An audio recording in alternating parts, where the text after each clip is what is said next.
Muy buenas tardes a todos. Estamos en la actividad de consolidación y el tema de trauma medular. ¿Okay? También vamos a realizar la actividad de caso clínico. ¿Ok? Entonces, haciendo un pequeño repaso de la actividad del día lunes, ¿quién me puede hacer un resumen de lo que es trauma cráneoencefálico? Un pequeño resumen de lo que vimos la anterior semana. No todos a la vez.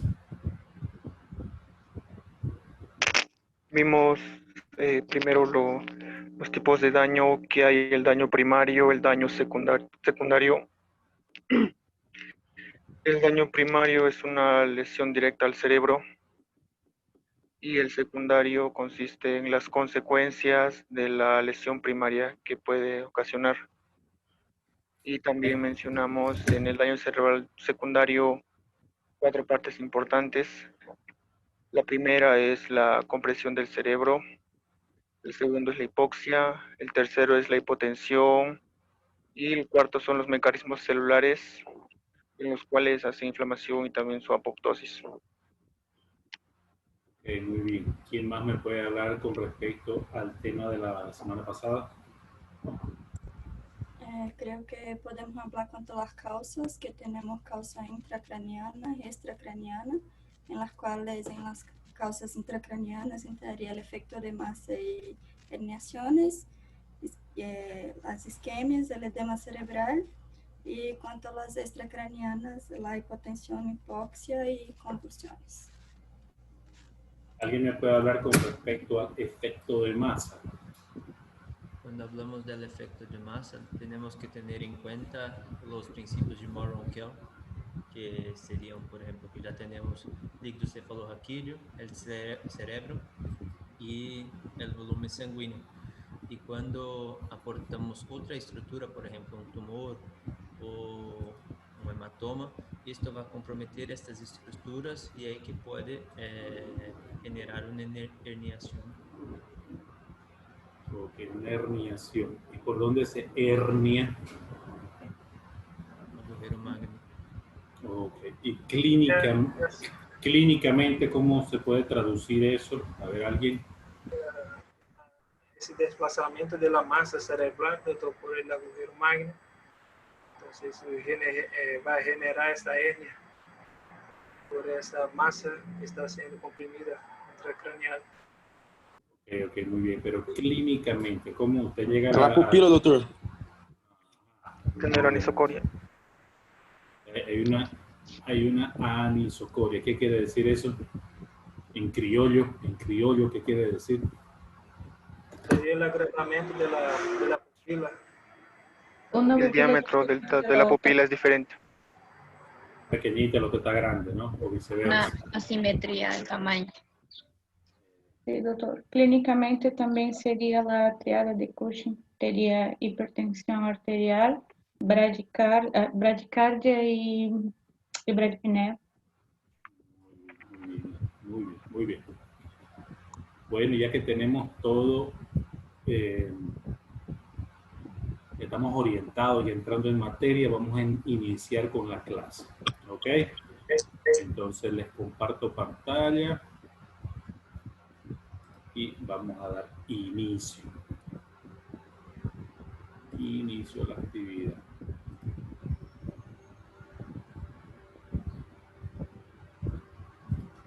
¿Ya se ve?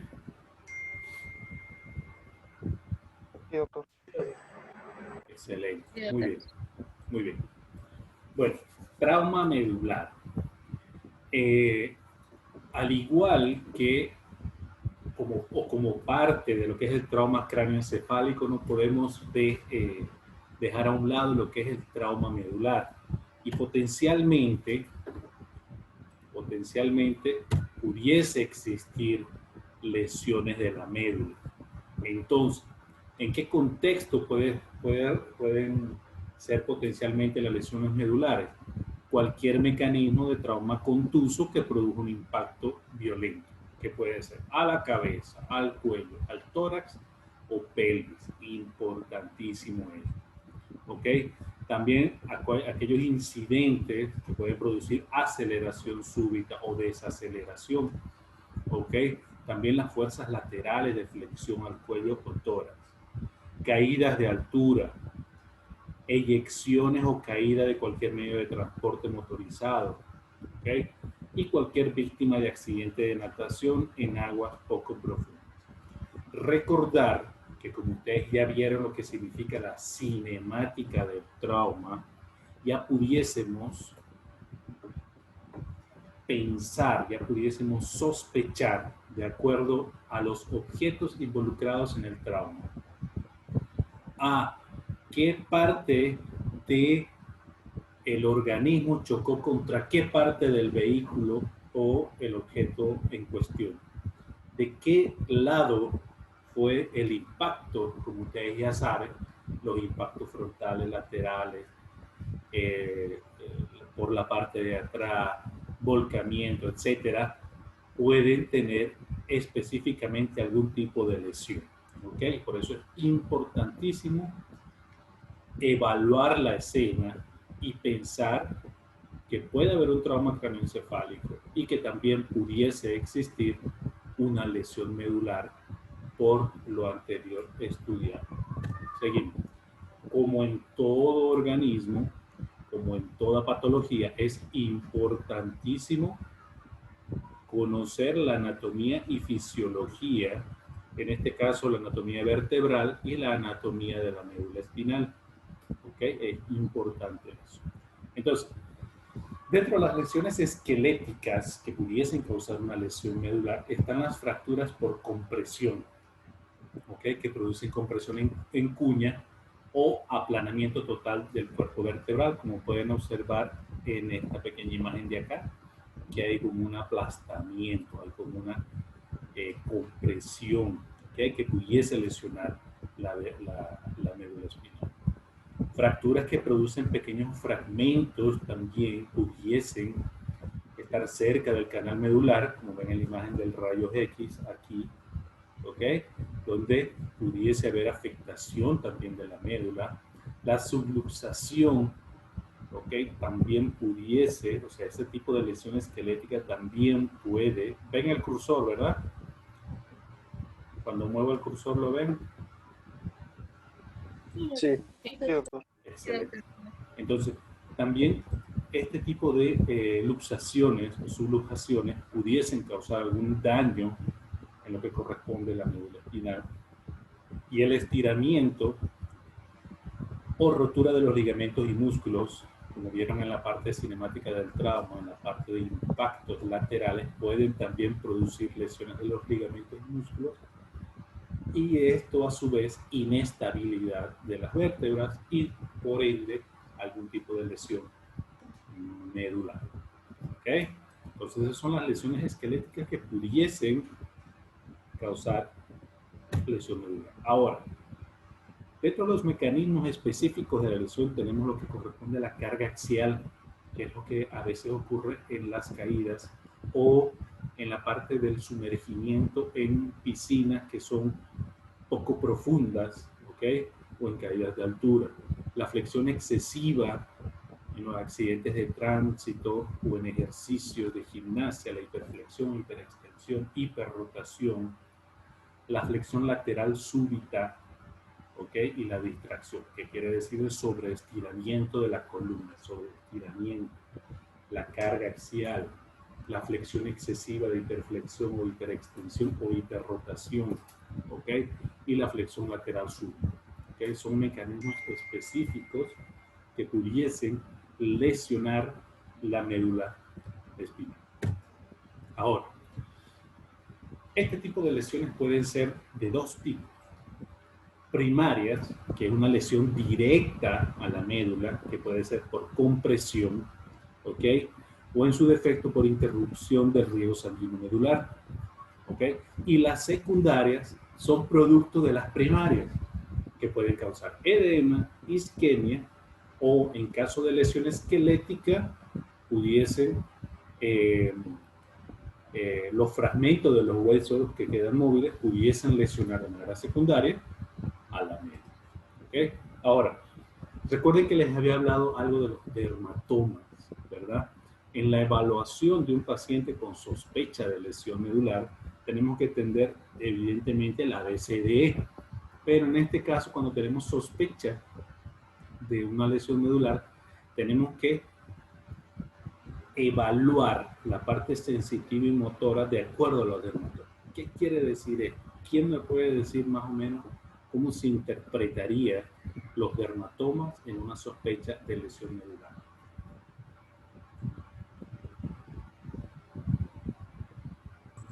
Deveria ser uma fraqueza muscular em um local acometido por alguma vértebra ou uma termoalgesia, por exemplo, a pessoa não sente calor, não sente frio, não sente dolor em dita região. Então, a gente tem mais ou menos onde foi acometido. Pues es una sospecha que, por ejemplo, como ven en esta imagen de acá de la derecha de su pantalla, que por ejemplo hay una pérdida de sensibilidad a nivel del ombligo hacia abajo. Ya alguien pudiese sospechar de que la lesión es en T10, por ejemplo. ¿Okay? Entonces, ya uno puede inferir que la lesión puede o pudiera ser en T10 y de ahí hacia abajo pudiese perder la sensibilidad o pudiese haber alguna alteración de acuerdo al tipo de nivel y al tipo de lesión medular que tenga. Entonces, el trauma contuso, que es generalmente lo que se ve en la parte de trauma medular, en los adultos generalmente son accidentes automovilísticos, incidentes en aguas poco profundas por la carga axial, choques en motocicleta, caídas y lesiones deportivas, entre otros, pero son los más comunes. Y en niños están las caídas de alturas que muchas se denomina que por lo general 2 a 3 veces la estatura del paciente, caídas de triciclo o bicicleta y atropellamientos por vehículos de motor, como vimos en la clase anterior. Ahora bien, este cuadro es muy importante con respecto a inmovilizar la columna vertebral. ¿Ok? Un ejemplo en trauma contuso es siempre este logaritmo tenerlo en cuenta. ¿Por qué?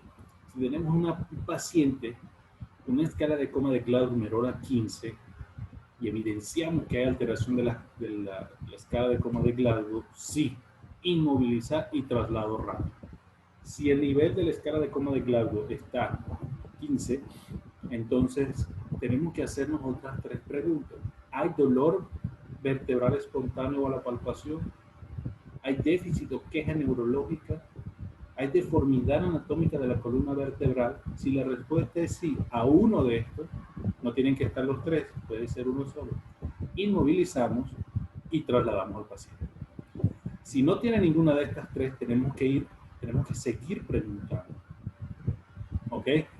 Mecanismo de lesión sospechado. Aquí entra lo que es la cinemática del trauma, ¿verdad? Entonces, si no presenta, o sea, si no sospechamos, si no hay una evidencia de acuerdo a la cinemática del trauma, no está indicado inmovilizar y trasladar. Pero si tenemos evidencia de que hay un mecanismo de lesión sospechado, nos hacemos las siguientes preguntas. Presencia de evidencia de alcohol o drogas. ¿Ok? Hay lesión por distracción. Hay incapacidad para comunicarse. Si es sí, inmovilizar y trasladar. Si es no, igual, no está indicado inmovilizar y trasladar. Igual pasa en el trauma penetrante. Si hay déficit o queja neurológica, inmovilizar y trasladar. Y si no hay lesión o queja o déficit o queja neurológica, no está indicado inmovilizar y trasladar. Ahora yo les pregunto, independientemente que te diga sí o no cualquiera de estas preguntas, cualquiera de este logaritmo, ¿usted inmovilizaría sí, no y por qué? ¿Quién me puede responder esa pequeña preguntilla? Ana Carolina. Yo inmovilizaría, doctor. porque yo creo que, sobre todo, nosotros tenemos que no causar más daños. Y yo creo que ao hacer el transporte de la paciente, una vez que a veces no tenga atingindo, no tenga una lesión verdadera, puede venir tener por el mecanismo de trauma. Entonces yo siempre imobilizaría ante una duda. Como dijo usted, mejor pecar por el exceso. Muy bien, Kevin. ¿Usted inmoviliza sí o no? Independientemente que tenga o no tenga todo este logaritmo. ¿Sí, no y por qué? Sí, doctor, lo inmovilizaría por la misma razón que mencionó mi compañera, que está primero no hacer daño al paciente y independientemente de si tenga una lesión o no, es correcto inmovilizar al paciente debido a que puede ocurrir cualquier otra situación secundaria en el transporte del paciente que pueda llevarlo a una lesión de la columna o de la médula. Juliana, tenía ganas de hablar, Juliana Román. Sí, doctor, era similar igual, pero yo colocaría igual inmovilizador al paciente, porque en el tema del traslado quizás involuntariamente causemos algún daño al paciente. O quizás nosotros no, pero al trasladar al paciente puede ser que también lo hagamos. Madeleine Denis. ¿Inmoviliza sí, no y por qué? Sí, doctor, igual comparto lo que dicen mis compañeros totalmente, porque no hay que causar daño al paciente. Y además de eso, que el paciente puede tener lesiones que quizás no se está quejando en el momento, no sabe. Entonces, principalmente por eso, antes de evaluarlo, y también para evitar lesiones secundarias. Evidentemente, es mejor tenerlo y no necesitarlo que necesitarlo y no tenerlo. Ante un paciente politraumatizado que tenga trauma craneoencefálico, ¿okay? Usted llega a la escena, usted tiene que inmovilizar. ¿Okay? Hay que saber inmovilizar. Y después les voy a mostrar algunas imágenes de cómo se inmoviliza. ¿Okay? Como ustedes saben, en la evaluación de A, en cualquier paciente con trauma, usted hace control, o sea, evalúa la vía aérea y hace control cervical. Usted ya está inmovilizando a la hora de utilizar algún medio de fijación de la columna cervical. Entonces, sí. Y aquí tiene un letrerito que dice, use su juicio clínico. Y si tiene duda, inmovilice. Entonces, la recomendación es inmovilizar. ¿Ok? Muy bien. Seguimos. Dentro de los síntomas y signos de la lesión medular tenemos dolor en el cuello, dolor al movimiento del cuello de la espalda, dolor a la movilización a la parte posterior del cuello, la línea media de la espalda, deformidad de la columna vertebral, contracción involuntaria de los músculos del cuello o espalda, parálisis, parestesia de las piernas, de los brazos, ¿ok? Signos y síntomas de choque neurogénico y priapismo. Entonces usted llega a una escena y se consigue a un paciente con priapismo, usted inmediatamente tiene que pensar que puede tener una lesión medular. Si tiene parestesia o paresia, tiene que pensar en una lesión medular. Si tiene dolor del cuello de espalda, tiene que pensar en una lesión medular. Y si no tiene ninguno de estos, mi consejo es que piense que hay una lesión medular e inmovilice. ¿Ok? Muy bien. El tratamiento. ¿Cuál es el tratamiento de estos pacientes? Evidentemente el ABCDE que usted tiene que realizar y posteriormente no nos vamos a quedar con el paciente y tampoco nos lo vamos a llevar a la casa. Es un paciente que tiene que estar en un centro especializado donde le podamos hacer los diferentes estudios y tenemos que ABCDE, inmovilizar y trasladar. ¿Ok?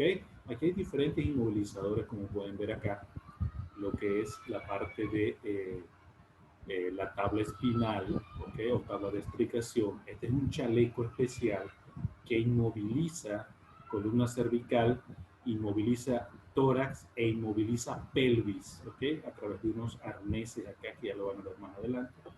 Hay maneras de cómo movilizar al paciente para ponerlo en la tabla espinal, que ya lo vamos a ver más adelante, ¿ok?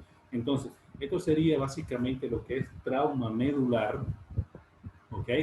Trauma medular y cómo debemos de abordarlo. ¿Alguna pregunta hasta aquí? Doutor, uma pergunta. Um paciente, por exemplo, como você falou, um paciente que sofre uma fratura ou uma queda em águas profundas, ele já vai apresentar, nem sempre, é raro às vezes acontecer a Babinski no paciente. Esse Babinski já apresenta de imediato ou é tardio? Un paciente que tenga Una queda em águas rasas, ¿no? un agua profunda. Y después, esta lesão vai apresentar, às vezes o paciente pode apresentar el Babinski, ¿no? Pero como se detecta essas evaluações? ¿Primária ou secundária? ok. A ver, vamos a ver si entendí bien tu pregunta. Tenemos un paciente que tiene una caída en una piscina poco profunda. ¿Estamos Sí, hasta doctor. ahí? Tiene Sí. un trauma craneoencefálico por una carga axial. ¿Estamos claros? Exacto. Sacamos al paciente. Llegamos a la escena y evaluamos al paciente. ¿Hasta ahí estamos bien? Sí. Pensando en una lesión medular. Me está diciendo que si hay o no hay Babinski. Sí, en la primera evaluación. Ok. En la primera evaluación con respecto a los síntomas y signos, lo que vamos a tener es parestesia, paresia, hormigueo o en caso tal que haya una sección medular o una lesión medular por una fractura vertebral o por compresión, ¿ok? En primera instancia no vamos a tener Babinski porque el Babinski se ve en otro tipo de alteraciones neurológicas, ¿ok? Con respecto a lesiones intra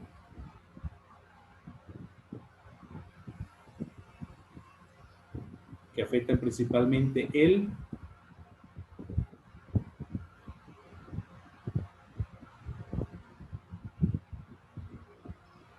Babinski é de sintoma piramidal, não? pero ¿en qué patologías nosotros vemos el Babinski?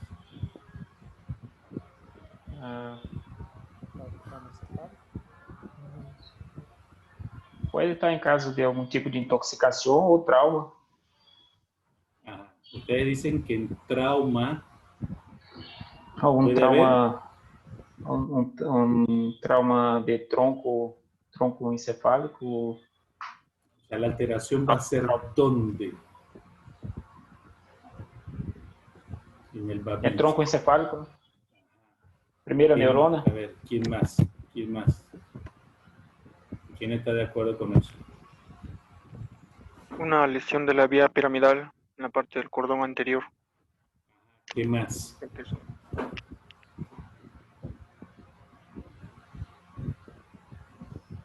Concordo com o Rossédio. Eu creio que as na lesión em ele trato córtico espinal. Ahora, en una lesión medular vamos a tener Babinski. Estamos hablando de lesión medular. A ver, teniendo en cuenta lo que acaban de decir ustedes.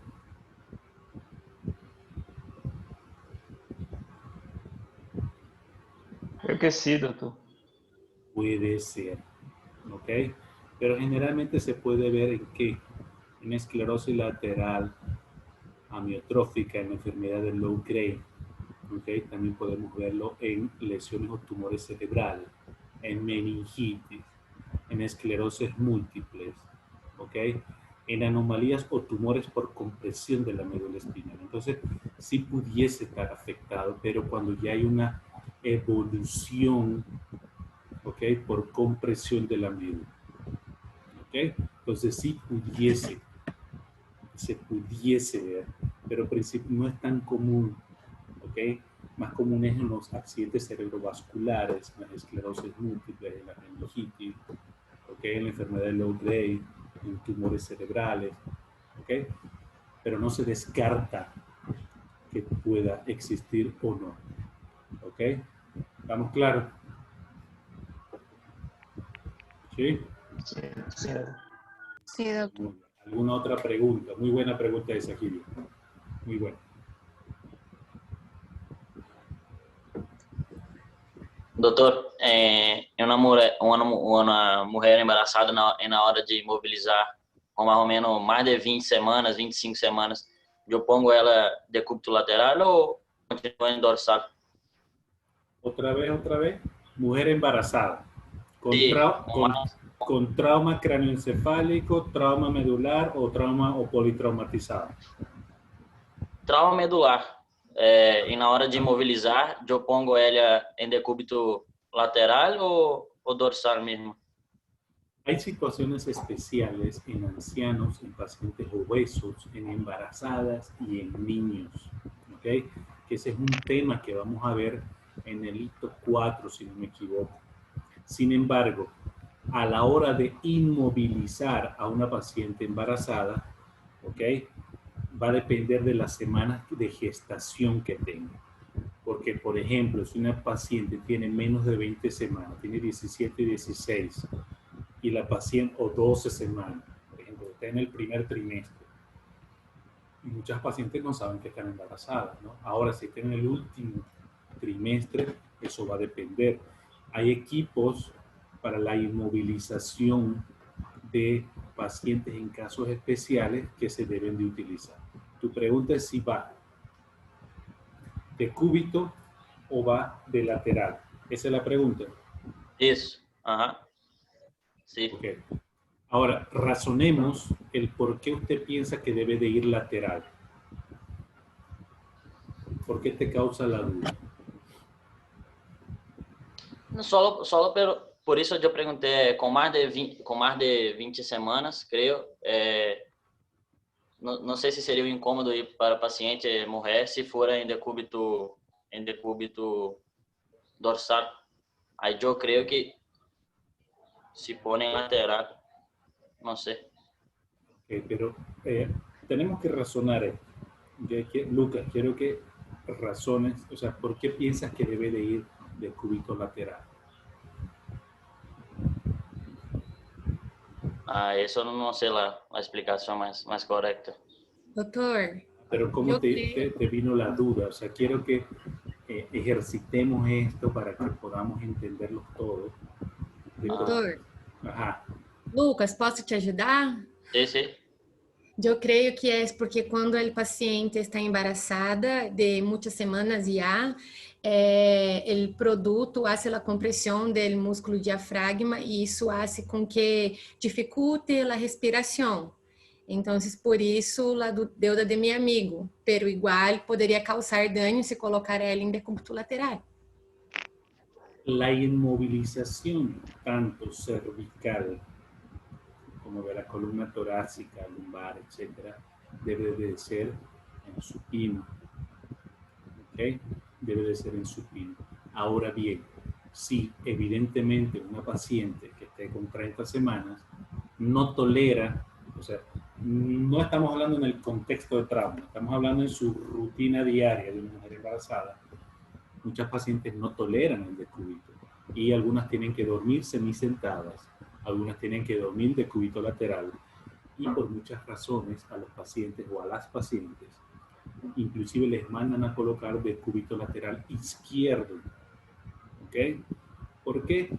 Porque de esa manera garantizan un buen retorno venoso, ¿verdad? Evitan que haya una dificultad en la precarga cardíaca y por ende va a afectar algunas otras cosas, ¿no? O sea, las pacientes inclusive que presentan hipertensión inducida por el embarazo, les mandan a colocar de cúbito izquierdo para un mejor flujo venoso, ¿ok? Pero en trauma, evidentemente tenemos que cuidar al producto, son dos vidas, ¿ok? Sin embargo, a las pacientes, cuando estamos en trauma, no es como en las películas que dicen de, ¿cómo es? Tienen que decidir a quién salvar, al niño o a la madre, ¿ok? Aquí la prioridad es la madre, ¿ok? La prioridad es la madre. E incluso hay pacientes que tienen algún tipo de alteración de la columna vertebral en el estado de gestación que presentan, por compresión, presentan parestesia en miembros inferiores, ¿ok? Producto del embarazo. Pero ya esas son otras situaciones. Entonces, ¿la respuesta cuál es? Una vez dicho esto.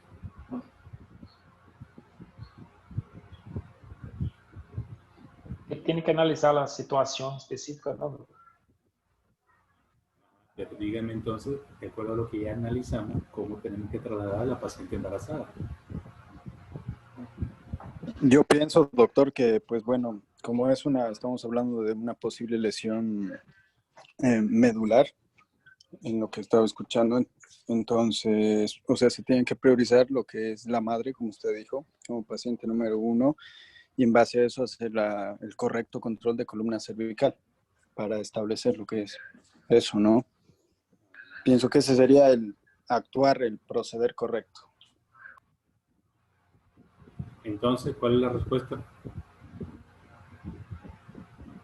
Decúbito dorsal. Decúbito dorsal. Decúbito. Y además que nosotros no podemos tardar tanto en llevar al paciente, no vamos a tardar horas en llevar al paciente. O sea, evidentemente sí, tenemos a la mujer embarazada. Estoy tratando de buscar una imagen para mostrársela de acuerdo a las alteraciones. Inclusive, ajá, ¿quién iba a hablar? Yo, José Manuel. Creo que mi compañero lo mezcló con RCP porque en RCP cuando el paciente respira se recomienda poner de decúbito lateral. Capaz lo puedo mezclar con esto. Y en una RCP, ¿cómo haríamos las compresiones si lo hacemos en decúbito lateral, profesor José Manuel?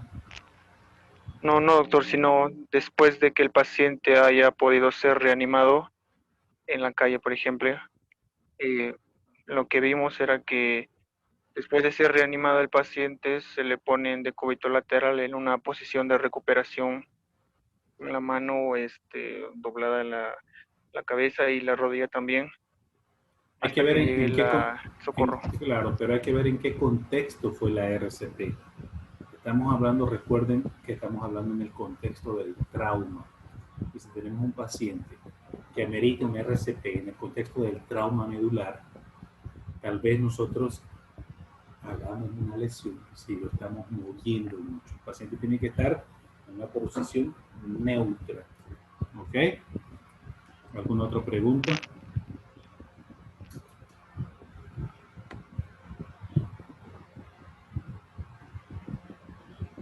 Além del priapismo, también se puede observar una hiperextensión de los pies, tá? En el caso de las mujeres también, doctor. Evidentemente la mujer no va a tener priapismo, ¿no? Sí, sin embargo, ante una lesión, el signo más importante es la pareja. Bueno, hay muchos signos y va a depender de qué sección, qué lugar está seccionado, qué lugar está lesionado. Entonces, puede haber rigidez, o sea, contractura muscular involuntaria. Pero esa contractura muscular involuntaria generalmente se ve en ¿qué? En el cuello y parte de la espalda. Bueno, lo que corresponde a todo lo que es la espalda, ¿no? Puede haber una rigidez muscular involuntaria, ¿ok? Pero los pies como tal, usted dice que pueden estar rígidos o sí. Más o menos. Sí. Puede haber una rigidez muscular involuntaria, una contracción muscular involuntaria, perdón. Puede, pero no es algo que no lo vas a poder mover, ¿no? Pero generalmente es parestesia, paresia y ausencia de la sensibilidad. Ajá. Doutor. Brenda Souza. Sim, porque mesmo com você explicando, eu estou confusa. Que mis companheiros falaram, alguns querem decúbito lateral para embarazada. Você afirmou que em decúbito dorsal é melhor. Sempre que eu he leído, habla que em decúbito lateral sempre é a melhor opção se a madre está com 20 semanas ou mais. Também, em seu slide de la plataforma, habla assim. E também eu pensava, assim como Ana Carolina, creio que falou, para com o peso não hacer compressão em las demais estruturas. Por a embarazada... Escúchame algo. ¿Qué es lo ideal en embarazada? Más que un decúbito lateral, ¿ok? Hay unos colchones de vacío, ¿ok? Unos colchones de vacío. Pero una vez que el paciente o la paciente embarazada está en ese colchón de vacío, en decúbito supino, ¿ok?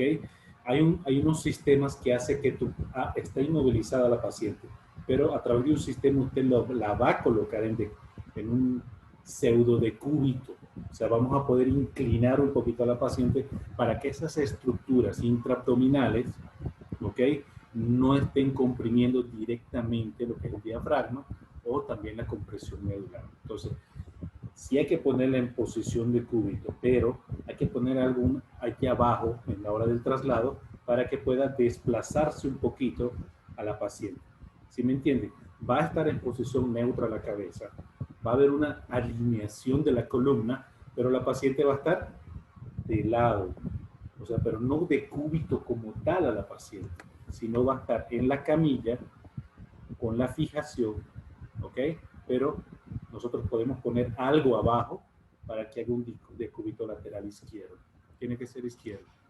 Entonces que requiere el transporte lateral, pero en la camilla va a estar dorsal, ¿no? Exactamente, para que tenga una alineación. ¿Okay? Se va a poner decúbito, sí. En lo transcurso, ¿no? En el transporte de la paciente, que las personas que fueran estar con la camilla va a estar en decúbito. Entendí ahora, que el transporte en sí que va a ser lateral. Exacto, pero no a la paciente como tal, sino va a ser un decúbito lateral en bloque. Sim, entendido. Por ejemplo, o transporte. Quem vai estar levando que vai estar. Entendi, doutor. Sí, gracias. Más o menos esa es la idea que tenemos que tener en cuenta, ¿ok? Entonces, vamos a cuidar a las dos, la paciente va a poder respirar un poquito mejor y el traslado no debería de demorar, ¿ok? Pero sí, o sea, la inmovilización tiene que ser lineal, pero a la hora del traslado, cuando ya la pones en la ambulancia, por decir algo, la ponemos lateralizamos la camilla o la tabla espinal, y si tenemos un colchón de vacío, mucho mejor, ¿ok? Entonces, se puede lateralizar, ¿ok? Lateralizar, no lo vamos a lateralizar a 90 grados, ¿no? Se puede hacer unos 45, vamos a mejorar las condiciones de esa parte. ¿Está bien? O sea, más que gracias, doctor. Más que ponerla de decúbito, la lateralizamos en bloque. Ya. Ok, ¿alguna otra pregunta?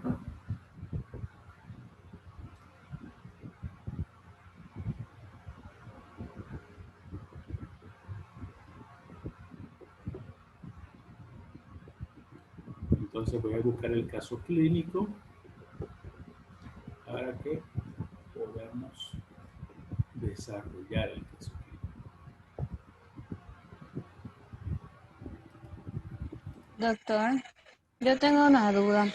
Si, por ejemplo, nosotros presenciamos un accidente, Juliana Román, si presentamos un accidente de una paciente con posible daño medular, pero estamos, no sé, en un pueblo y que la ambulancia va a tardar demasiado en llegar, ¿qué sería lo recomendable que podamos hacer nosotros si no tenemos el recurso? O sea, a tiempo, va a tardar, no sé, 40, 50 minutos quizás. Ok. En trauma para hacerle un correcto traslado a la paciente. Ok, bueno, en todos los centros de salud tiene que haber el equipo correspondiente para la inmovilización del paciente. Para empezar por ahí. Okay, o sea, tiene que haber la inmovilización. Entonces, lo segundo es, si tiene alta sospecha, tenemos que ponerle algún medicamento para disminuir ese edema o esa lesión. ¿Okay? Entonces hay un medicamento que se llama metilprednisolona, ¿okay? Que se está usando para lo que es el trauma raquimedular. ¿Okay? Eso ayuda por su potencial que tiene antiinflamatorio, pudiese ayudar, pero recordarles que las células del sistema nervioso, su regeneración es poco probable, y al haber una sección completa, lo que pudiésemos es tratar de disminuir el edema. ¿Okay? Si el paciente tiene sección completa de un lugar de la médula, tal vez no tengamos mucho que hacer, pero sí inmovilizar para causar más daño. ¿Okay? Y la metilprednisolona. La metilprednisolona es clave en esos casos. La inmovilización, tratamiento del dolor, pero si el paciente tiene sección no va a tener dolor, sin embargo hay que colocarle el antiinflamatorio, un antiinflamatorio potente, un antiinflamatorio esteroideo, ¿okay? Que pudiese ayudar. Y eso es importantísimo en el tratamiento, la metilprednisolona en el trauma medular, porque va a disminuir bastante la inflamación producto del trauma medular.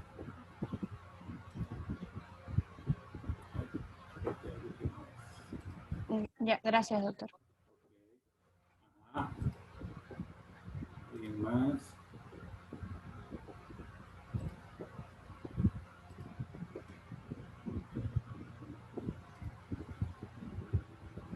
Vamos para el caso clínico entonces.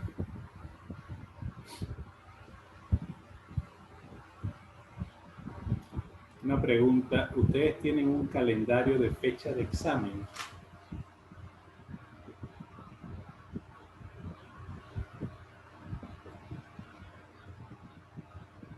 Sí, doctor. De 7 a 19 de septiembre. Ok, no hay una fecha exacta entonces. No. Está dentro de este rango ahí. Bueno, al finalizar vamos a hablar bien acerca de la fecha del examen. ¿Okay? Bueno, voy a compartirles pantalla para desarrollar el caso clínico. ¿O quieren agarrar 5 minutos para tomar algo? ¿Seguimos? ¿Paramos? Bueno, vamos a seguir. Muy bien, muchachos. A ver, ¿quién puede leer el caso clínico? Usted y su compañero son enviados a un callejón donde se encontró a un hombre de alrededor de 30 años tendido sobre el pavimento, inconsciente y sangrando por la cabeza. Los testigos declaran que fue atacado por otro hombre quien se dio a la fuga luego de golpear al paciente en la cabeza con una tabla. Reportan que estuvo inconsciente por aproximadamente 5 minutos, pero ya que ha recobrado la conciencia, la escena parece segura. La exploración inicial revela que el paciente mantiene su propia vía aérea y respira con normalidad. Una laceración en la piel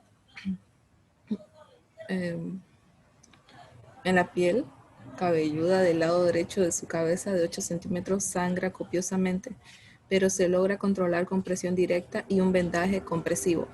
Su frecuencia cardíaca, 116 latidos por minuto, su piel está caliente, rosada y bien perfundida. Abre sus ojos de forma espontánea y sigue instrucciones.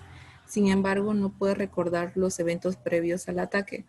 Presenta ligera confusión cuando intenta responder preguntas. Calificación de la escala de coma de Glasgow, 14. Usted administra oxígeno con una mascarilla de no reinspiración. Durante la inmovilización de la columna dice palabras incomprensibles y ahora solo abre sus ojos y retira las extremidades ante estímulos dolorosos. ¿Qué más dice ahí? Escala de Glasgow 9. Muy bien. Ahora vamos a ver. Voy a buscar aquí. William Douglas Fernández. ¿Dónde está William?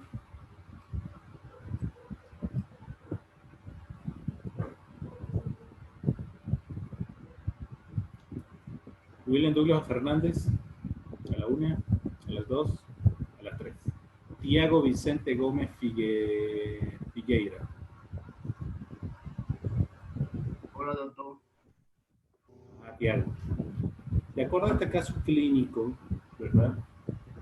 ¿Cuáles creen que son los elementos a tener en cuenta? Es decir, yo le pongo un ejemplo.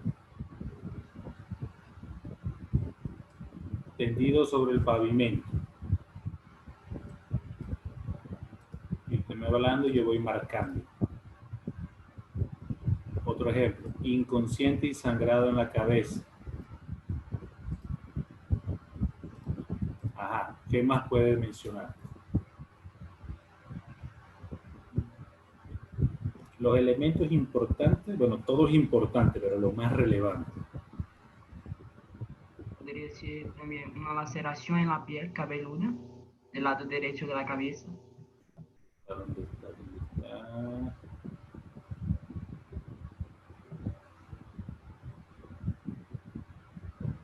Laceración. Aquí está una laceración. Ya que... Ajá, ¿qué más? ¿Qué dato más relevante puede haber?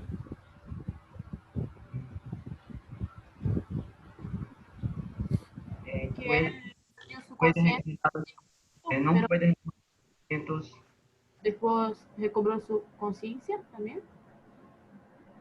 Ah, pero esperen que les pregunte, Thaisa. no puede recordar los eventos previos al ataque también.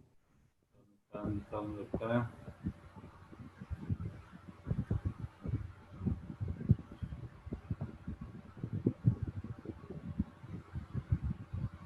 Acá no puede recordar, ok.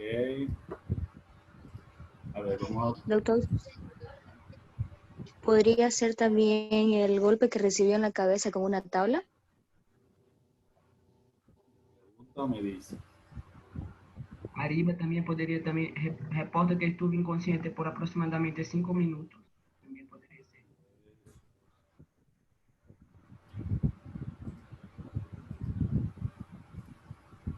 Roberta María Lima Albuquerque.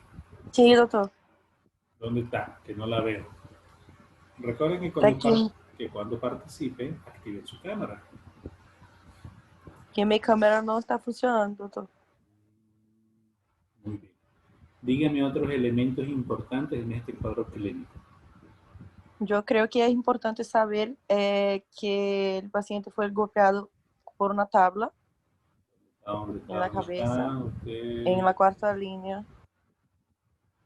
1, 2, 3, 4. Ok. ¿Qué más?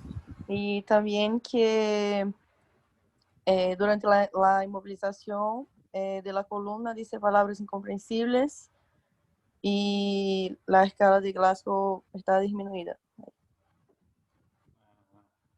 ¿Qué más? A ver, ¿dónde está? Stephanie Carla Rocha.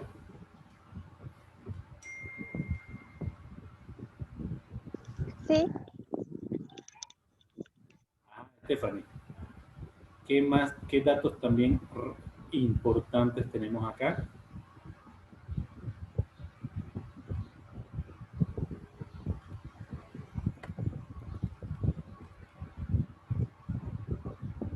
¿Hay algún dato importante que usted pueda decirnos? La presença ligeira de confusão quando intenta responder a pergunta.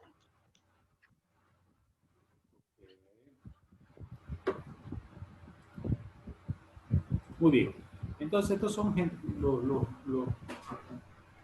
que puede ser relevante, ¿no? Bueno, todo es importante del cuadro clínico, pero es muy importante esto. Ahora, vamos a desarrollar. Teniendo en cuenta todo esto, ¿ok? Thais Namie Modro.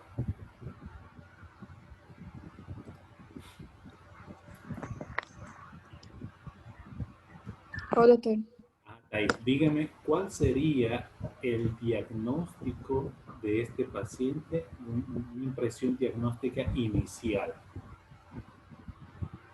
ao mirar que ele está cálido, ¿no?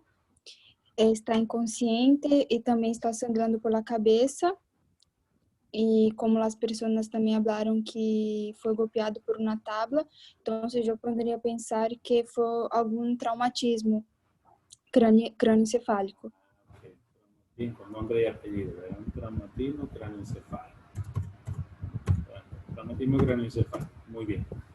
Ahora, ¿dónde está? A ver.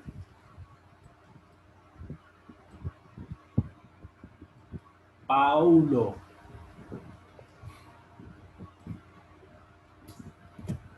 ¿Dónde está Paulo? Paulo a la 1. Ok. Su cámara, profesor. ¿Tiene cámara o no tiene cámara? No, pero tengo que poner una polera. Ah, excelente.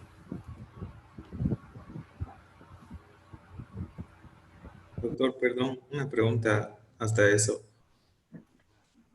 Aquí en el primer párrafo que menciona la escala de Glasgow dice 14 y abajo está 9. ¿Está disminuyendo o...? A ver, profesor, lea las últimas 3 líneas a partir de durante. Ya va, voy a... Ajá. A partir de donde dice durante la inmovilización. Kevin. Durante la inmovilización de la columna dice palabras incomprensibles y ahora solo abre sus ojos y retira las extremidades ante estímulos dolorosos. Escala de coma de Glasgow 9. ¿Qué quiere decir eso? ¿Responde usted su pregunta? Que está bajando. Pensé que estaba... Que está bajando. O sea, que hay que asustarse y hay que apurarse, ¿verdad? Ya, gracias. ¿Dónde está Paulo? ¿Ya se puso la camisa? Sí, no está. La cámara no está. Paulo.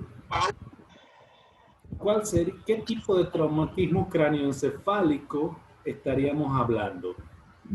De acuerdo a la escala de coma de Glasgow inicial. Un traumatismo cráneoencefálico leve, moderado o severo. Creo que por ahora no he hecho ningún exame, nada.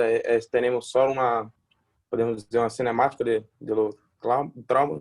Podemos considerar moderado.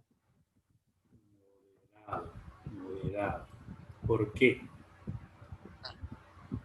Porque como não he hecho nenhum exame, não sabe o que tem mais profundo, né? Temos só a clínica do paciente, que estamos mirando como a hipóxia, a hipovolêmia, como o paciente está confuso.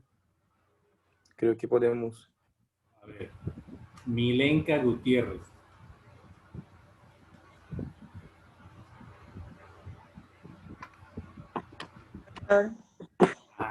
¿Cómo se clasifica en los traumatismos craneoencefálicos de manera general?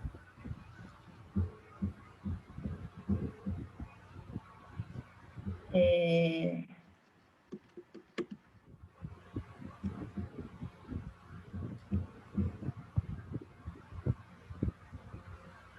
lo que usted estaba diciendo, de leve, moderado, severo.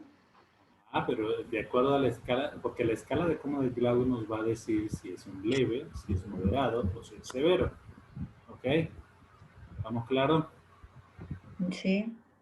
Y entonces, los leves, ¿de cuánto a cuánto? Los moderados, ¿de cuánto a cuánto? Y los graves, ¿de cuánto a cuánto? Los leves de 13 a 15, moderado de 9 a 12 y severo menos de 8 para proceder a la intubación. Eso según quién? Integra. Sí. Según Integra. Sí. Doctor, Según perdón. Integra. Estoy viendo su pantalla, Milenka. Ajá. Débora Roncagli. ¿Qué tipo de traumatismo? Ajá, dígame. No, Juliana está pidiendo para ser acepta que su conexión cayó. Pero a ver, vamos a ver. Participantes. A ver. Ajá. Juliana Román, admitir. Gracias, doctor. por avisar. Pensé que iba a decirme algo del traumatismo craneoencefálico. Ajá. No, no, só você me pergunta, senão me quedo callado. Juliana Román Franco. Sí, doctor. ¿Qué tipo de traumatismo craneoencefálico tiene este paciente al inicio? Eso, yo estaba viendo que hay algunos parámetros que tiene dependiendo de la escala de coma de Glasgow que tenga el paciente, pero podría ser leve. Podría. No pueden, escuchen, en medicina no hay podría, ¿ok? Es. Moderado. ¿Quién habló? A ver, Caleb Choque. Justifique su respuesta. ¿Por qué moderado? Porque según la escala de Glasgow, aquí dice que un TEC moderado sería entre de 9 a 13. Y el paciente tiene un Glasgow de 9. No. Pero comienza con 14. Estamos hablando en primera instancia. ¿Ok? Eso tenemos que definirlo bien a la hora de ver si es un leve, moderado o severo. ¿Ok? En primera instancia, ¿cuál sería, Caleb? El de 14. ¿Ah? ¿Lo escuché? Perdón, ¿qué me dijo? Según la escala de coma de Glasgow inicial, ¿qué tipo de traumatismo craneoencefálico tenemos? ¿Leve, moderado o severo? Leve. Leve, ¿verdad? Sí. Ok, perfecto. Ahora vamos a continuar. Un traumatismo craneoencefálico leve. ¿Ok? Ahora bien, recordar que el paciente fue golpeado con una tabla en la cabeza y estuvo inconsciente por aproximadamente 5 minutos. Y algo importantísimo acá, ¿dónde estoy?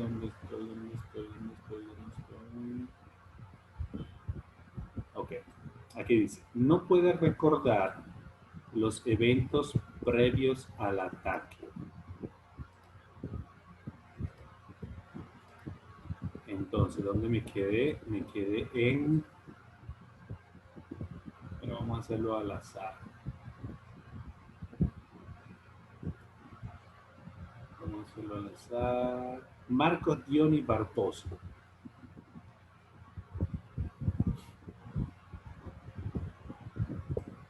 Presente, doutor. Ajá, Marco. Teniendo en cuenta que no puede recordar los eventos previos al ataque, ¿qué signo característico y a qué tipo de patología desde el punto de vista de trauma craneoencefálico corresponde este signo?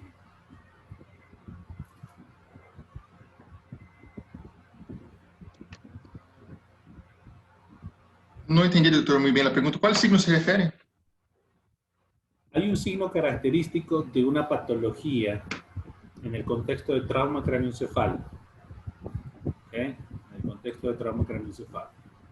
Recordando la clase anterior, signo característico de qué es la amnesia postraumática. Ah, la amnésia pós-traumática. Empieza con C. Es conmoción cerebral. Estaríamos pensando, ¿verdad?, que es una conmoción cerebral, ¿verdad? Sospechando. ¿Recuerda cómo ocurrió todo, señor? No, no recuerdo muy bien. Ah, ok. Pudiésemos pensar que está con una conmoción cerebral, ¿verdad? Ahora, ¿dónde está? A ver. José Manuel Zairitupa Mamani.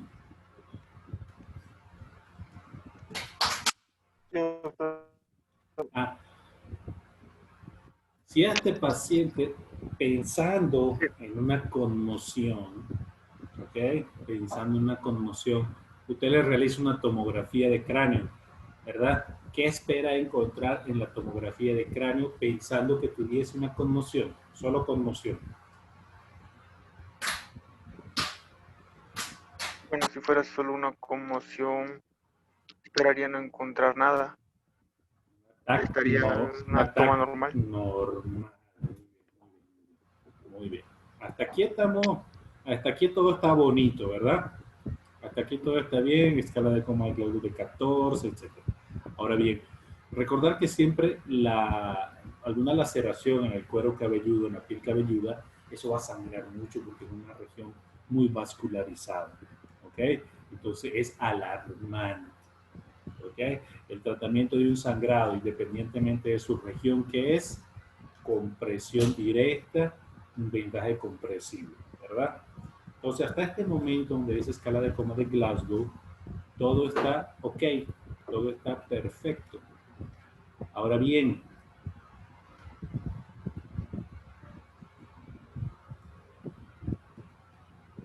¿dónde está Daniela Marjorie Rodríguez? Presente, doctor. Ok, Daniela. En esta parte donde dice, durante la inmovilización de la columna, dice palabras incomprensibles y ahora solo abre sus ojos y retira las extremidades ante estímulos dolorosos, con una disminución evidente de la escala de coma de Glasgow. ¿Qué cree usted que pudo haber pasado en este paciente? Quizás en la manipulación del paciente se haya lesionado la médula o quizás haya tenido una hemorragia intraparenquimatosa o extra. A ver. Ahora, dentro de los signos y síntomas, como vio hace unos minutos atrás, de la lesión medular, ¿hay disminución de la escala de coma de Glasgow pensando en una lesión medular? ¿Cómo? No le escuché, doctor. Teniendo en cuenta los síntomas y signos del trauma medular, ¿usted cree que por un trauma medular el paciente, o por una lesión medular, el paciente tenga descenso de la escala de coma de Glasgow? No. Entonces descartamos una lesión medular, ¿verdad? Pero sí podemos pensar, de acuerdo al lugar del trauma, que es el lado derecho, ¿ok? Que es el lado derecho, pudiésemos pensar en qué ocurrió lo segundo que usted dijo, que es Hemorragia. hemorragia, ¿verdad? Una hemorragia. Ahora bien, Débora Roncagli. Sí. Doctor, primero yo tengo que discordar de una cosa. Tengo que discordar porque iba a tener descenso de la escala de Glasgow sí en la lesión medular porque iba a ter descenso de la respuesta motora. A ver. Este tipo de trauma, esse paciente em si tuve um choque en la cabeza, entonces no estoy buscando una lesión medular, pero en una lesión medular iba a ter descenso de la respuesta motora, lo que hace que disminua la escala de Glasgow. Ahora, pero aquí tenemos un dato importante, ¿ok? Que dice palabras incomprensibles. De acuerdo a un trauma medular, según lo que usted dice, pues, no. ¿Qué tipo de lesión tuvo? Desde el punto de vista de trauma medular. Ah, no, del trauma medular no va... Porque me está diciendo que puede tener un trauma medular. Puede ter un trauma medular por el descenso de la escala de coma de Glasgow, no por las palabras incomprensibles, y sí por descenso de la respuesta motora. Pero estamos aquí en los datos, dice, ahora solo abre los ojos. Sí. Quiere decir que abre los ojos a estímulos dolorosos y también retira las extremidades ante estímulos dolorosos. Si tuviese una lesión medular, ¿tuviese dolor en la pierna? Una lesión medular, dolor... No, no teria. Entonces, si solo abre los ojos, porque nosotros le pudiéramos hacer una presión en alguna región del cuerpo, ¿verdad? Y a la hora de evaluar el trauma medular y los dermatomas, hay pérdida de la sensibilidad. Sí, no ¿Estamos claros ahí? No nos Sí, claro. confundamos en eso. Entonces, recordar siempre, o sea, analizar bien las cosillas. Ujú. ¿Ok? Ahora, Debo, Ya, no, pregunta. pero no se moleste. No Ahora estoy bien, molesto, doctor. ahora bien, teniendo en cuenta esto, que pudiésemos sospechar que tiene un hematoma intracraneal, un sangrado intracraneal, ¿qué tendríamos que hacer para corroborar si está haciendo un efecto de masa? Para corroborar con efecto de masa, tenemos que oxigenar el paciente. Y también no podemos, hay que mantener una buena oxigenación. Y no podemos... No, escuchen. ¿Cómo yo? A ver, creo que no me expliqué bien. ¿Qué tengo que hacer para corroborar mi sospecha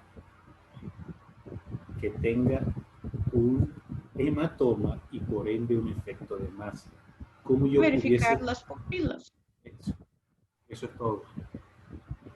Eso es hasta ahí. ¿Ok?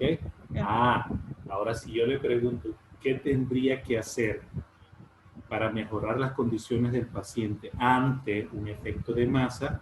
Ahí sí viene la parte de la hiperventilación, que es la hiperoxigenación. ¿Ok? Ahora bien,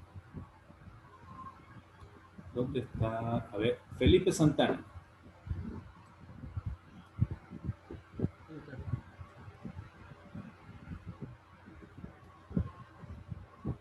Sí, doctor. ¿Dónde está que no lo veo, profesor? Acá. A ver.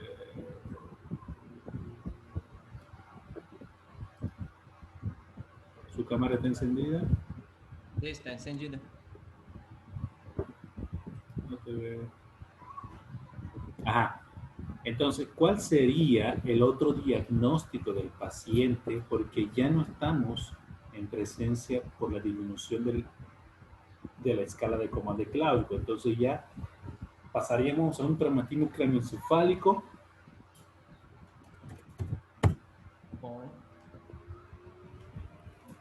Ya teniendo en cuenta este número de la escala de Coma de Glasgow, Já estaria traumatismo cranioencefálico de moderado y probablemente ya indo para grave, ¿no? Porque está pudiésemos, ahí está en el borderline, ¿no? Sí. De moderado a severo o a grave. Ahora bien, ¿cuál sería el otro diagnóstico que tendría este paciente en ese contexto del trauma, que tiene unas pupilas anisocóricas, que tal vez tenga un efecto de masa? ¿Cuál sería el otro diagnóstico? Melanie Nicole Pereira. Como mencionaron antes, un hematoma intraparencimatoso o intracraneal, que también se... Un hematoma, ¿verdad? Entonces, un hematoma no podemos darle un apellido todavía, porque para saber exactamente dónde está, tenemos que hacer ¿qué? Una tomografía. Una tomografía, pero ¿de qué? ¿De abdomen, de cráneo? De cráneo. Una tomografía de cráneo, ¿verdad? Entonces, nos quedamos como un hematoma intracraneal, independientemente que sea epidural, subdural o intraparenquimatoso. Por el tipo y la ubicación del trauma, pudiésemos sospechar que es epidural. ¿Ok? Por el lugar, porque ahí pasa una arteria. ¿Ok? Entonces, por la parte donde se golpeó, pudiésemos sospechar que es un hematoma epidural. Esta es una sospecha que tenemos. ¿Ok? Ahora bien, ¿dónde me quedé? ¿Dónde están los participantes? Me quedé... A ver, ¿dónde está Enrique? Hola, doctor. Ricky, que no lo veo. Acá, doctor. Muy bien, Ricky. ¿Qué tendríamos que hacer con este paciente?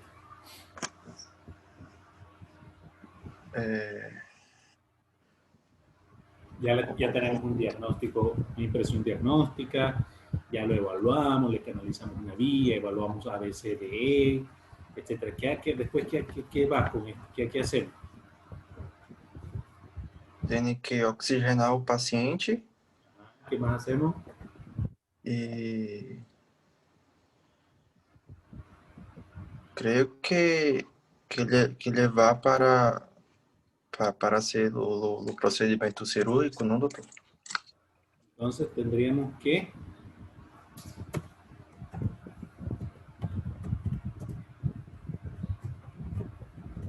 traslado inmediato a un centro especializado. ¿Ok? Eso es lo que tenemos que hacer en el caso, porque nosotros no somos neurocirujanos, no vamos a realizar ningún procedimiento en el lugar, lo que tenemos que hacer es una hiperoxigenación, una hiperventilación, ¿ok? Poner su tratamiento analgésico, etcétera, y poder llevarlo a un lugar especializado. Tengamos neurocirugía, ya nosotros tenemos un diagnóstico, estamos sospechando que tiene un hematoma, tenemos que llevarlo a un centro neuroquirúrgico donde ya nos estén esperando con todo lo que nos tienen que esperar. ¿Qué más pudiesen ver en este cuadro clínico que les llame la atención o ya está ahí?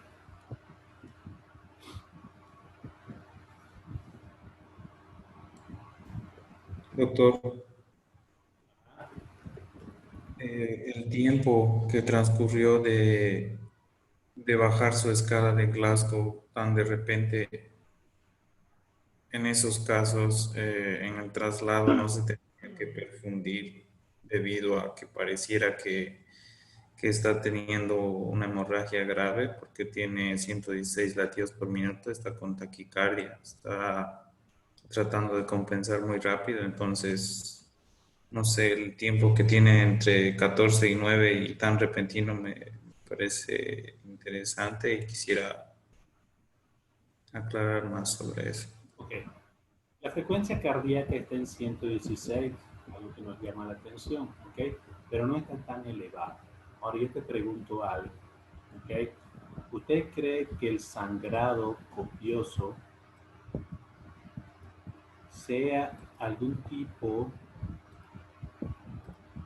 que tenga relación con esta frecuencia cardíaca elevada?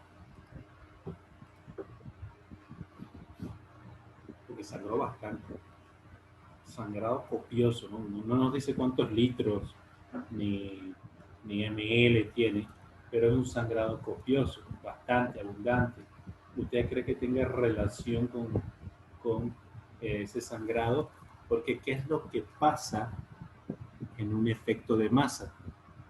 En un hematoma que tenga un efecto de masa que esté presentando el paciente. ¿Tiene la frecuencia cardíaca elevada o disminuida?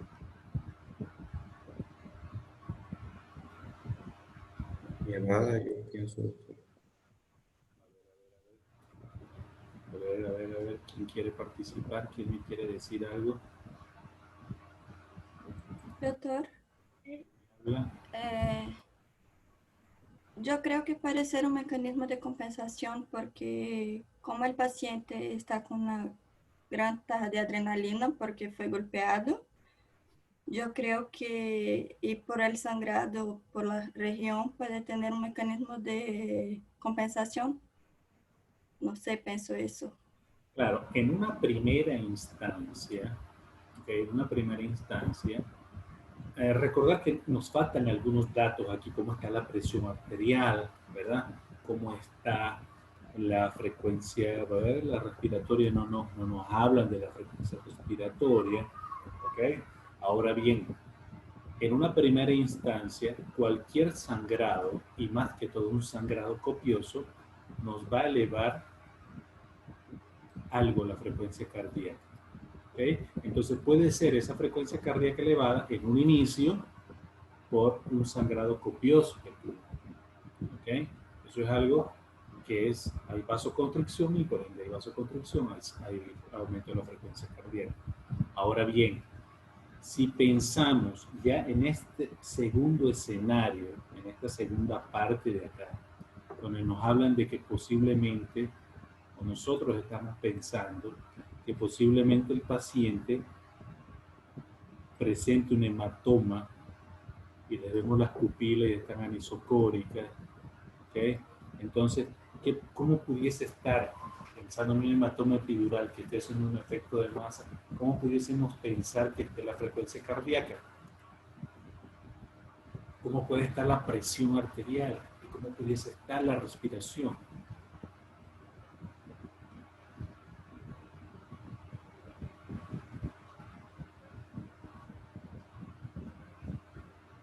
Eu creio que vai estar barra, doutor, porque vai aumentar a pressão intracraniana e por esse motivo os latidos cardíacos vão estar aumentados, porque é um mecanismo de compensação para oxigenar, enviar oxigênio e glucosa para o cérebro. E por isso que é importante, porque esse paciente possivelmente, por lá a escala de Glasgow está barrando, pode estar entrando em um choque hipovolêmico. En un shock hipovolémico la frecuencia cardíaca sube o baja. Ana, Carolina. A frequência cardíaca sube e a pressão arterial baja. Ah, ok. Estamos hablando de shock hipovolémico. Ok. Yo vi a un paciente, atendí a un paciente con un traumatismo craneoencefálico leve, ok, con una laceración del cuero cabelludo que entró en shock hipovolémico porque no fue atendido de manera inmediata. Estaba pálido, ¿okay? Estaba hipotenso y estaba taquicárdico. Doctor, cortou. Ahora bien,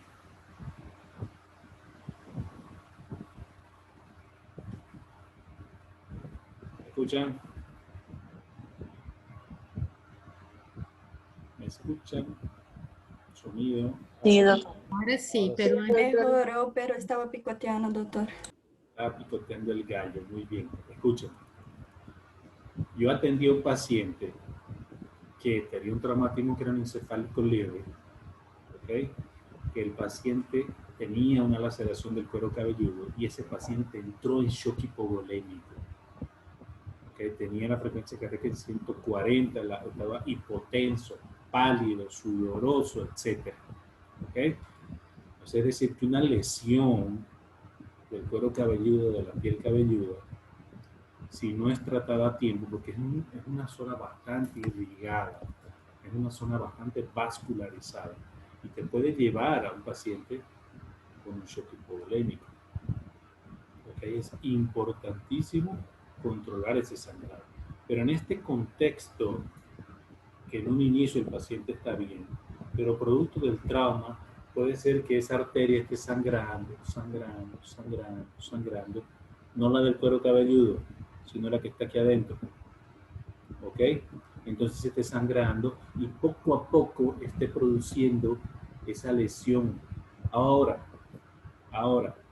¿ustedes creen que algún área específica del cerebro haya estado afectada porque está diciendo palabras incomprensibles? ¿Algún área?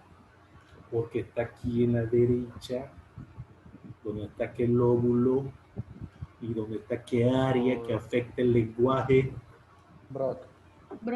El área de Broca pudiese estar afectada, ¿verdad? Entonces nosotros ya estuviésemos pensando que este paciente pudiese tener algún tipo de alteraciones del lenguaje.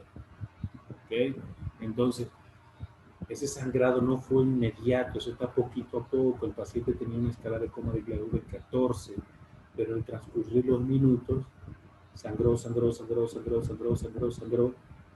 y produjo el hematoma con efecto de masa, efecto de compresión y herniación. Sus pupilas están anisocóricas y me está haciendo un hematoma epidural, sospechando por el lugar de la lesión. ¿Ok? ¿Estamos claros? ¿Dónde está Kevin? Aquí estoy, doctor. No sé si logramos aclarar esa pequeña inquietud con respecto al sangrado y al latido. Sí, doctor. No te veo tan convencido, pero bueno, espero que sí. Ajá, algo más. ¿Quién quiere hablar? En este momento, sabendo que el paciente está empeorando el cuadro clínico, yo en la asistencia ya puedo hacer una vía aérea, hacer una intubación orotraqueal, hacer una vía definitiva. Escúchenme algo. Mesmo com a escala de coma de Glasgow 9. ¿Cuál es la indicación de intubación orotraqueal? ¿Okay? Abajo de 8. Abajo de 8. Entonces, Abajo por de 8. el momento, o sea, por el momento actual de una escala de coma de Glasgow de 9, no le hago ningún procedimiento de intubación orotraqueal, pero tengo que estar atento porque me puede disminuir esa escala de coma de Glasgow y tengo que proceder a la intubación orotraqueal y está totalmente indicado. ¿Ok? Está totalmente indicado. O sea, usted decide, tiene que estar preparado para poder realizar una intubación orotraqueal porque ya está descendiendo esa escala de coma de Glasgow. Y en cualquier momento puede llegar a 8 y puede llegar a 9, perdón, puede llegar a 7 y usted ya tiene que estar preparado para intubar. O sea, sí. Porque durante o translado é mais difícil fazer esse procedimento, é por isso que estou falando. Em um momento de que eu ligue a local de acometimento do trauma, onde o paciente esteja, eu encontro o paciente com esses aspectos deste caso clínico. Antes de entrar em ambulância, já com a escala de coma em 9, eu já poderia intubá-lo, sabendo que durante o translado, às vezes, me tardaria 1 hora, e este paciente poderia empeorar o quadro clínico. Ok. Recuerde que tenemos que, de manera general, no en este paciente, de manera general tenemos que siempre tratar de hacer lo indicado y tratar de evitar, a no ser que sí sea, no tengamos otra opción, procedimientos invasivos. ¿Ok? Este es un procedimiento invasivo, la intubación, que por ser invasivo tiene sus complicaciones. Hay una CAPIT en la intubación orotraqueal que habla de complicaciones de la intubación orotraqueal, que hay inmediatas y hay tardías. ¿Ok? Entonces, si en el traslado usted dice o le sospecha o hay una evidente disminución de la escala de coma de Glasgow, usted le dice al chofer que pare, porque la intubación en manos expertas no tarda ni 2 minutos. ¿Ok? Entonces sí, va a ser difícil estar en movimiento y usted tratando de intubar. Usted le dice al chofer que pare, para la ambulancia, lo intuba, lo conecta y continúa. ¿Ok? Tenemos que tratar de, recuerden que si intubamos a un paciente, vamos a utilizar fármacos de sedación y relajación. Entonces, tenemos que tratar de que el paciente por sí mismo pueda mantenerse desde el punto de vista del sistema nervioso central. ¿Okay? Del sistema nervioso, perdón, en general. Entonces, no sería recomendable con 9 de una vez intubarlo. No sería lo recomendable.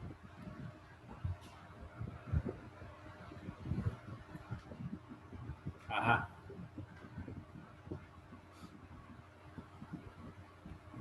Sí, gracias, doctor. Okay. ¿Alguien más? A ver quién no habló.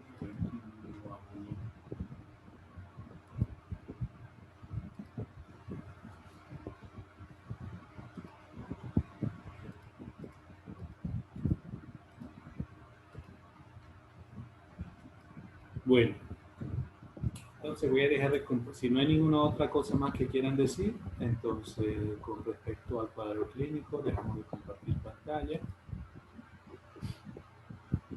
y vamos a hablar acerca de el gran examen. ¿Okay? Recordarles nuevamente que estamos en el hito 2, unidad de aprendizaje 3, si no me equivoco. La próxima semana vamos a ver lo que corresponde a trauma de tórax. ¿Ok? El día lunes tenemos la clase de trauma de tórax, el día viernes tenemos la clase de consolidación y cuadro clínico, que sería el viernes 11, y nuestra evaluación la vamos a hacer el día, posiblemente el lunes 14, ¿no? ¿Estamos bien? ¿Sí? Sí, doctor. Ok, perfecto. Entonces, hasta esa semana tenemos nosotros que haber realizado nuestro gran examen. El examen va a ser por la plataforma, ¿ok? De acuerdo al número de preguntas, va a tener un tiempo límite para responder las preguntas y el día viernes vamos a hacer la retroalimentación, es decir, responder las preguntas en conjunto y ver la retroalimentación de cada pregunta. Es un examen, el examen va a ser bastante fácil, con preguntas objetivas. Lo que se quiere lograr en este hito 2 es que usted sepa diferenciar urgencia, emergencia, y sepa los signos y síntomas de un traumatismo cráneoencefálico y un traumatismo torácico. ¿Ok? Entonces, eso es eso corresponde a las competencias que tenemos que vencer. ¿Ok? Eso corresponde a las competencias que tenemos que vencer. ¿Ok? Entonces, no va a haber nada que no tenga que ver con urgencia y emergencia, no va a haber nada que no tenga que ver con un trauma cráneoencefálico y no va a haber nada que no tenga que ver con trauma torácico, desde el punto de vista prehospitalario. ¿Ok? ¿Alguna pregunta con respecto a eso? Doctor, lunes 14 no tenemos clase, tenemos martes 15. Disculpe. Digo, ok, sí, tienes razón. No, va a ser martes mismo, ¿no? Claro, va a ser martes, disculpa. Entonces, lo que nosotros vamos a hacer en el examen, ¿cuál es el resultado de aprendizaje esperado? Les leo tal cual está escrito acá en el programa. Diferenciar entre atención médica, urgencia y emergencia, y reconocer los signos y síntomas de traumatismo cráneoencefálico y trauma torácico a nivel prehospitalario. Eso es lo que ustedes tienen que saber al terminar el hito 2. ¿Ok? Entonces, muy buena aclaración, doctora. ¿Quién me aclaró? ¿Quién me hizo la aclaración de la fecha? Débora. Excelente, muy bien, Débora. Tienes un punto a favor. Entonces, el martes 15, ¿ok? Martes 15 en nuestro horario habitual, ¿ok? Entonces, ese es el examen, ese va a ser el examen. El día viernes nos reunimos nuevamente para analizar. De todas maneras, el martes 8 estamos con trauma torácico, el viernes 11 con la consolidación de trauma torácico. El martes 15 es el gran examen tan esperado por ustedes. Sé que están felices y contentos, ansiosos por dar el examen. El viernes 18 hacemos la retroalimentación del examen y con el favor de Dios vamos a iniciar con el hito 3 el 22 de septiembre. ¿Estamos bien hasta ahí? Sí, doctor. Muy bien. Sí, doctor. Si no tienen ninguna pregunta, ningún comentario, ningún análisis con respecto al trauma craneoencefálico, a cinemática del trauma, a emergencia y urgencias, entonces creo que terminamos por el día de hoy. Una pregunta. Ustedes me mencionaron que los días martes tienen un 30 minutos de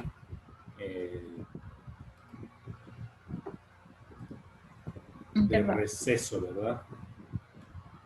Entonces, ¿cómo vamos a quedar? Nos iba a pasar una encuesta, ¿no? Sí, pero le voy a hacer la encuesta de una vez.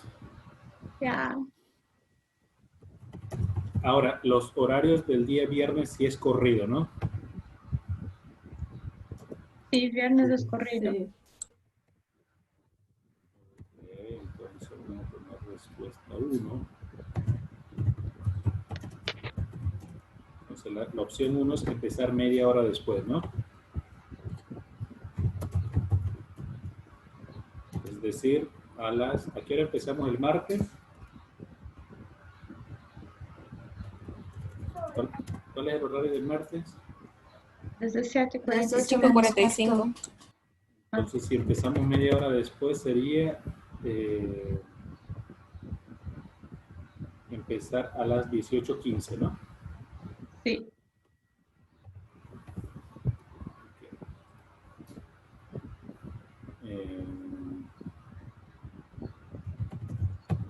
¿A qué hora finaliza? Disculpe.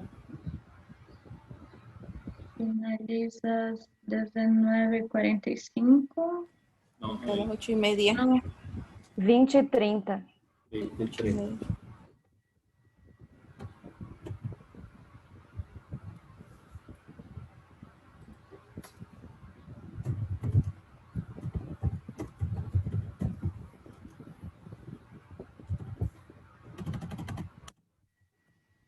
¿La tercera opción cuál era?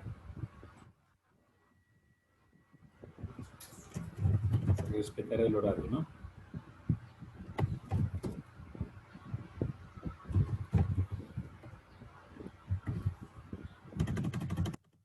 Y el receso es, ¿cuál sería el receso? De 6:30 a 19:45. A 19 nomás.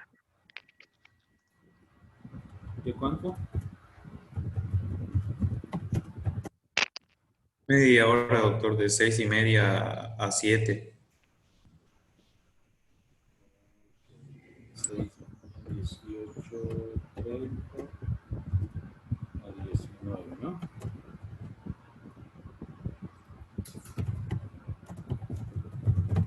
Estamos preparados para la gran encuesta.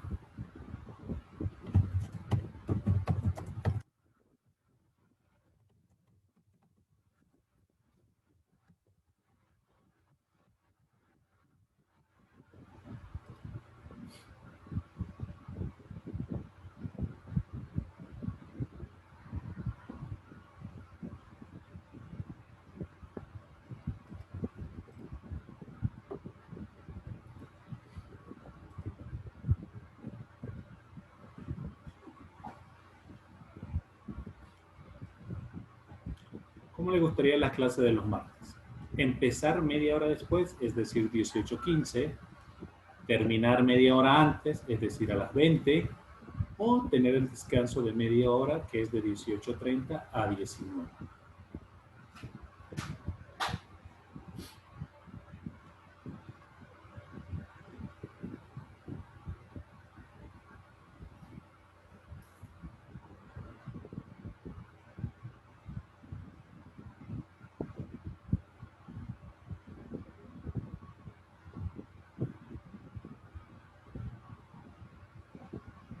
Todos viven en Santa Cruz, ¿no?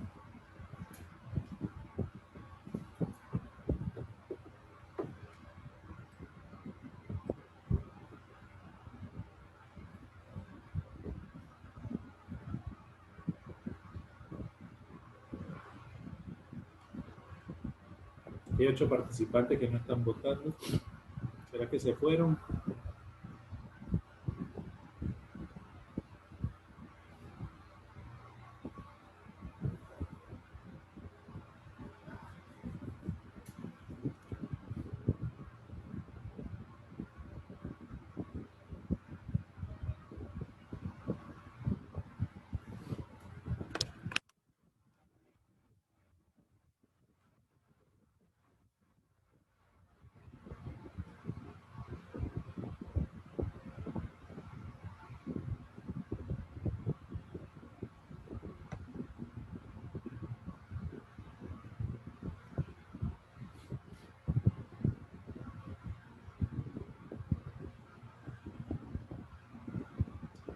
Bueno, hay dos que no están votando, entonces vamos a finalizar la votación.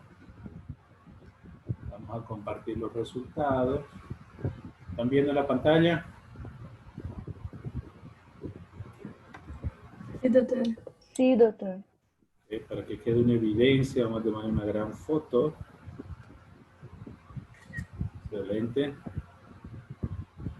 Muy bien, chiquillos. Entonces, de acuerdo a la gran votación, terminamos media hora antes. Es decir, a las 20 horas. ¿Está bien? Está bien. Ok, doctor. Perfecto, doctor. Gracias. Lo que diga la mayoría. Estamos en democracia. Pero cualquier rato el profesor puede ser un dictador. Bueno, muchachos, ya son las 4:01. No quiero robarles más minutos de su valioso y gran tiempo. Me imagino que tienen clases. Hoy es viernes y el cuerpo lo sabe. Que tengan buen inicio de fin de semana. Estudien bastante, estudien para la vida, no para el examen. Y nos vemos el martes con traumatismo de tórax. Muchas gracias, doctor. Gracias, Chao, doctor. Buen fin de semana. Chao, doctor. Doctor, gracias. Bendiciones. Gracias, doctora. Hasta luego. Gracias, doctor. Chao, chao.